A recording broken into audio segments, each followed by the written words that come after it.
interpretuoti ne tą bylą. Tauta turi teisę priimti prieštaraujančius sprendimus. Na, tai yra laimėtas mūšis. Tikrai šiandieną, kaip matom, labai sunkiai, bet šitas mūšis laimėtas ir tai yra žingsnis link pergalės. Tikrai, na, ačiū Dievui ir ačiū vyriausios rinkimų komisijos nariams, kurie nepasidavė šitai provokacijai. Ir iš tikrųjų, na, demokratija šiandieną laimėjo. Bet balsai pasiskirstė apylygiai, lėmė pirmininko balsas.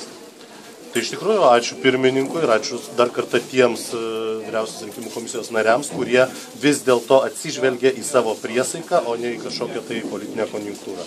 Apie kokius bruzdėjimus kalbėjote vis dėlto, jeigu Na, iš tikrųjų žmonės įsitempia, žmonės stebi, žmonės laukia. Tikrai dabar, jeigu vyktų dar kartą pakartotinis parašų rinkimas, aš neabejoju, kad mes be jokių problemų per mėnesį 500 000 surinktume parašų.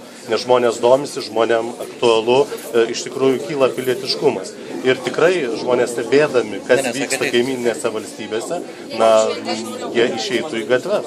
Aš to neabejoju. Na, aišku, kad taikiai. Visą laiką žmonės išeina taikiai, tačiau, kaip žinom, kartais valdžia išprovokuoja.